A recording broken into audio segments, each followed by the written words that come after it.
It's your boy John the Liquidator coming back with breaking news hot off the press. So it looked like the numbers are in for the Indiana Fever Chicago Sky game.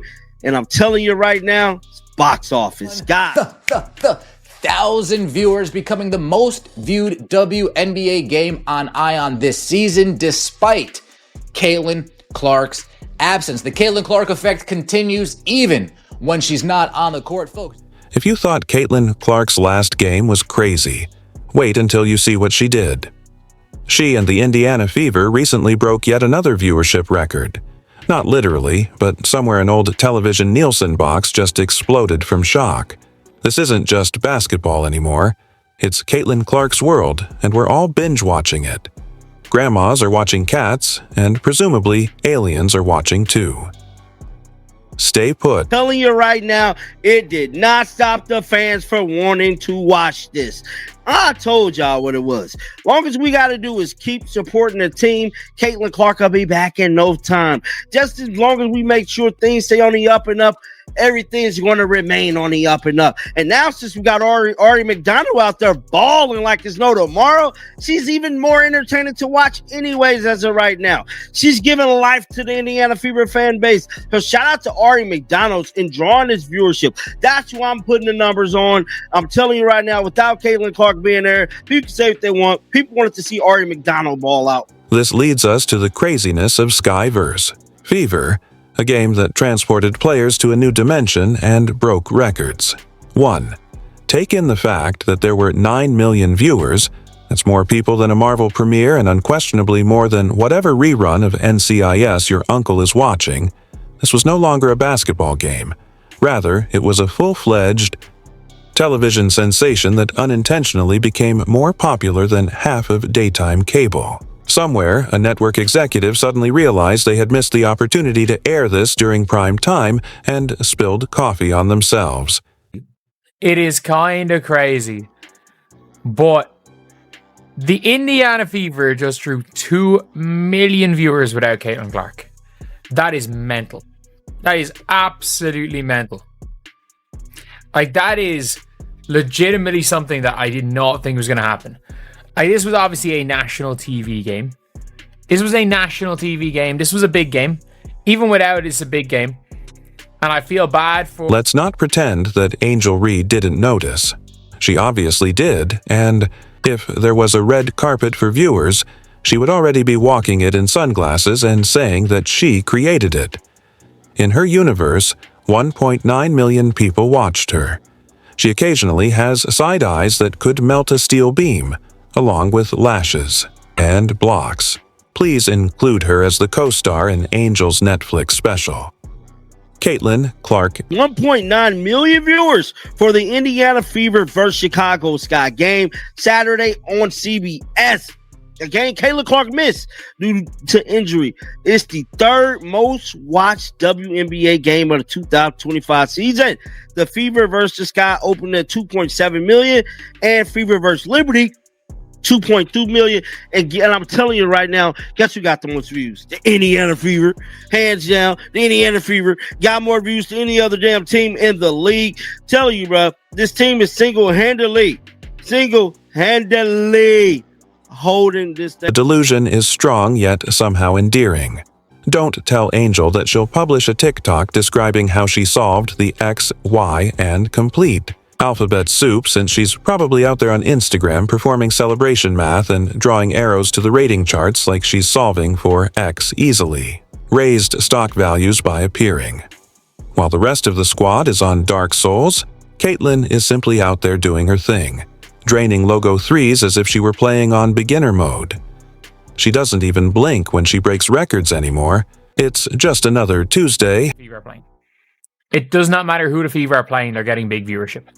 They're getting massive viewership. And 1.92 million viewers is still crazy. Like, that is one of the top, that's probably one of the top 15 most viewed WNBA games of all time. Like, rating for Aces versus Valkyries on the same day on ABC. I think it was on ABC. Were both of the games on? No, they were on CBS because Don. However, there's always this argument over who is driving the ratings bus and why people are watching. It's like debating whether the sun or sunglasses are more to blame for the brightness outside. Caitlyn provides the artillery. Her game is sheer mayhem in motion. She shoots like she has cheat codes and passes like a pool shark.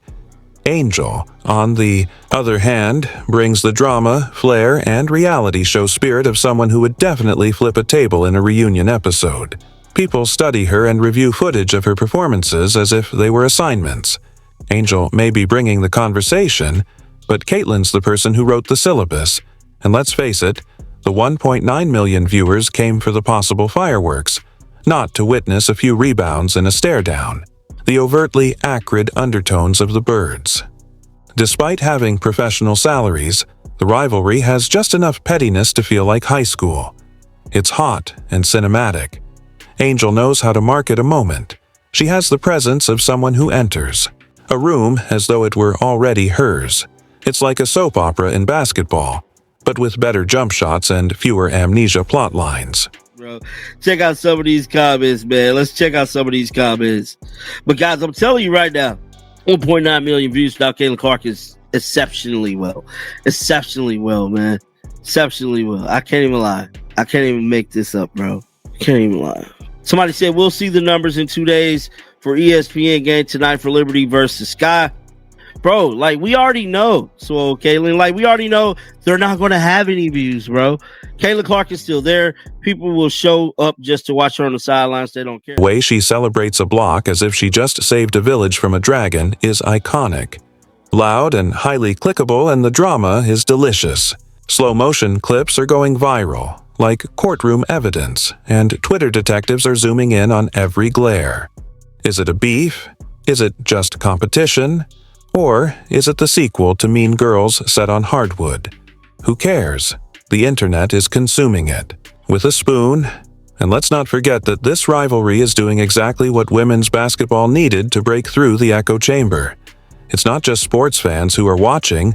It's meme lords, gossip hounds, and bored dads wondering why. Suddenly, there are free throw statistics on their Facebook page.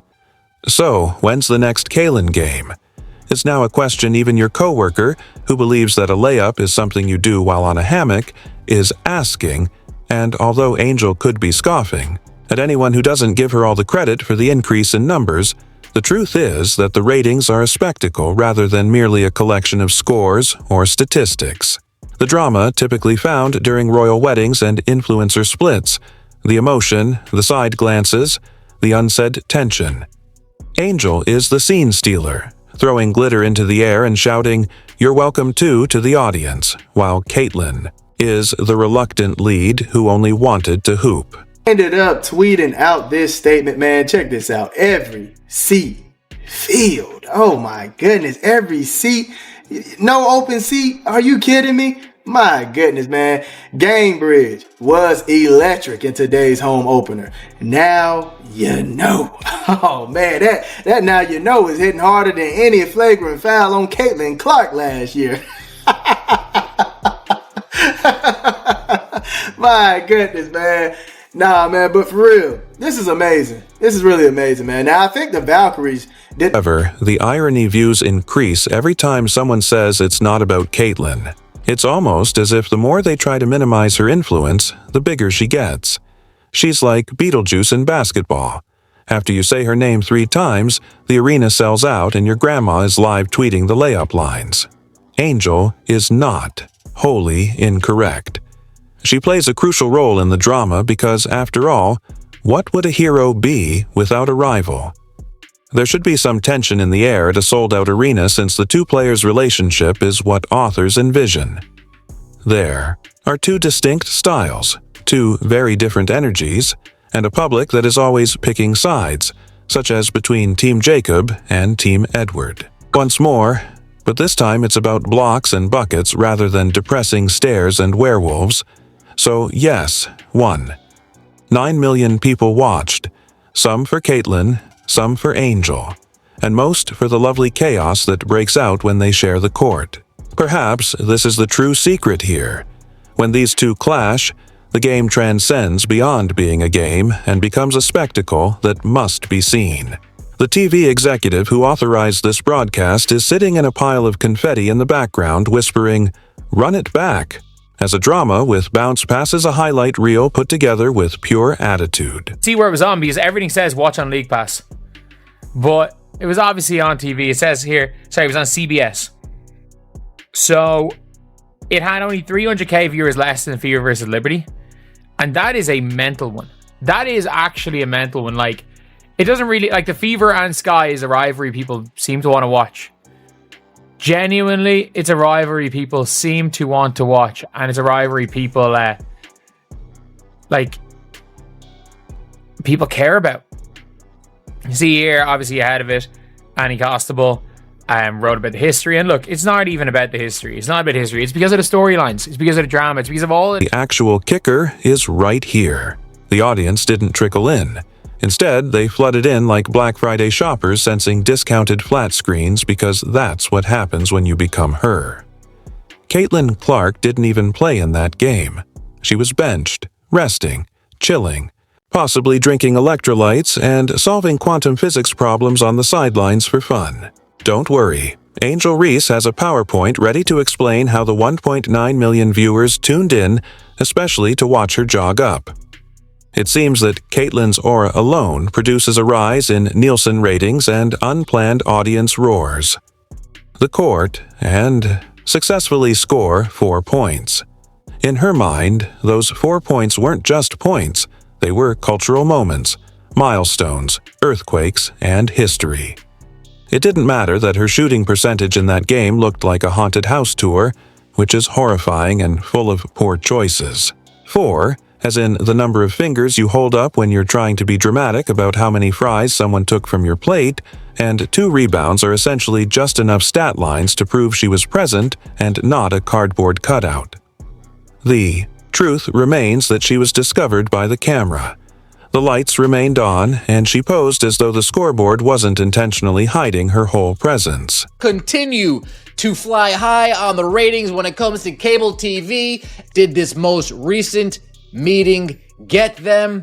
Well, we are about to find out. Sans Clark, Fever Sky still among top 10 WNBA games since 2001. Despite the absence of Caitlin Clark, the Fever Sky rivalry delivered one of the top 10 largest regular season or playoff WNBA audiences in the past 2 decades on CBS prime time. Saturdays, Fever Sky WNBA regular season game averaged 1.92 million viewers on CBS, marking the 8th largest WNBA regular season audience since 2000. Here's where it becomes delectably unhinged.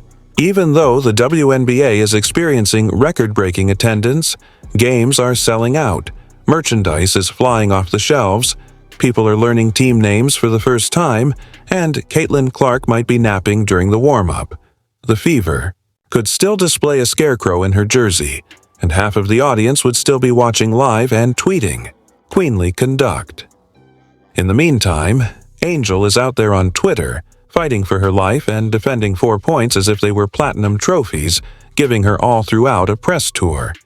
You know it's not always about the numbers, but it is, especially when the other star isn't even playing and the audience still looks like Beyoncé's in the building. The camera would cut to Angel with a stat line that hardly registers as a pulse, and you could almost hear the commentary scurry. In the world of basketball, Caitlin's influence has surpassed that of Beyoncé.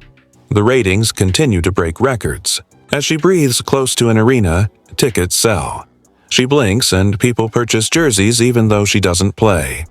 Reese versus Caitlin Clark, Chicago Sky versus Indiana Fever, yeah, on national TV, except ain't Caitlin Clark hurt? Yeah, so what a perfect time to shine if you're Angel Reese. The floor is all yours. A lot of people are saying she's the one that lit the torch and is carrying the torch for the WNBA. A lot of people are saying it's Caitlin Clark. No better chance to show and prove. Well, the response from that national televised game is a little Not only is she talented, but she's also a living narrative.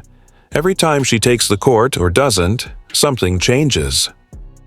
The explosion of social media, while the popcorn makers run out of kernels and commentators, begin to perspire, Angel is working non-stop to maintain the balance of the story, imagining a press conference in which she is both the protagonist and the underdog.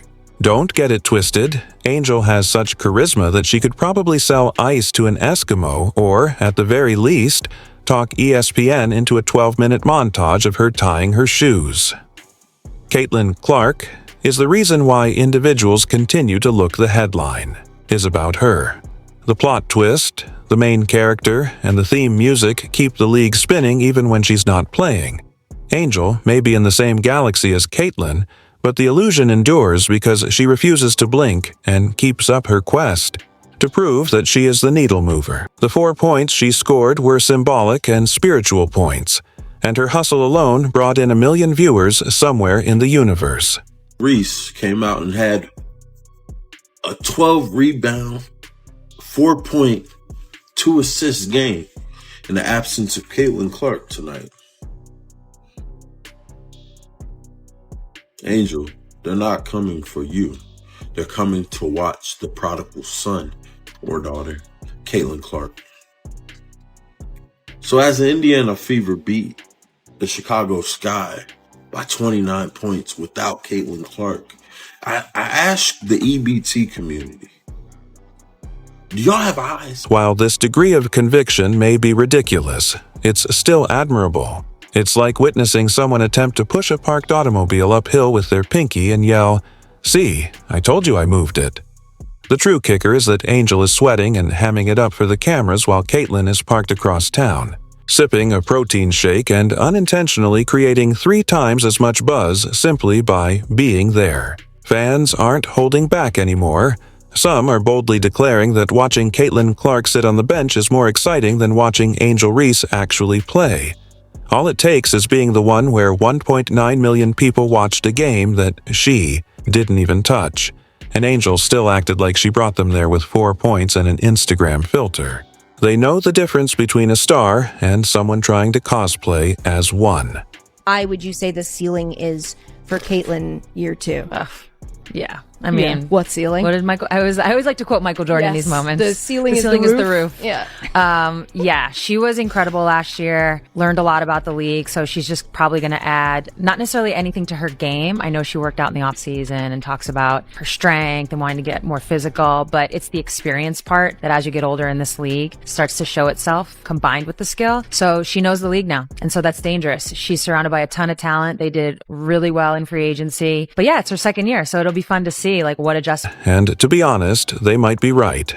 One smirk, the internet goes crazy, a nod occurs, and then there's a podcast episode that breaks.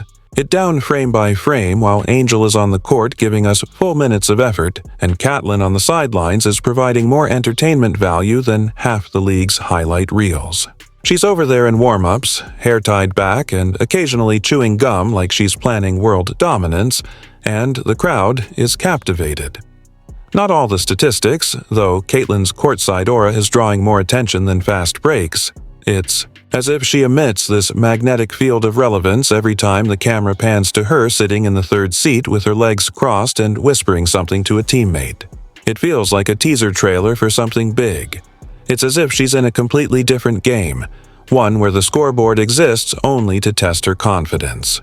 Performance. Watch this. This is the kicker. Amongst players with more substantial playing time, Angel Reese's performance in 2024 stands out. She shot 43.8% on attempts within 5 feet of the basket. Do you know what 5 feet is, Vinny? That's right here. Hang on, if she's 6'4", then fingertip to fingertip is 6'6". So these guys are such clowns. You have a shot at getting more eyeballs to your league, and all of a sudden, you fear because it's Caitlin Clark, a white girl. You know who Caitlin Clark's going to end up being in the weirdest way possible if she makes it? She's going to be the Jackie Robinson of WNBA. Twitter users may still be asking, wait, what's Caitlin? Drinking? Is that body armor or prophecy juice? While Angel is in the middle of a layup. Because Caitlin is the narrative angel out there working overtime to be seen, you don't need to be playing to own the narrative. So it's chaotic, but yet perfectly on brand. Angel may be running the floor, But Caitlyn from the bench is controlling the ratings, and when fans begin giving bench reactions a higher ranking than box scores, it's not a coincidence. That's dominance. Even the cameramen are watching, lingering, on Caitlyn as if it were a rom-com close-up. Silent, sassy dominance while seated.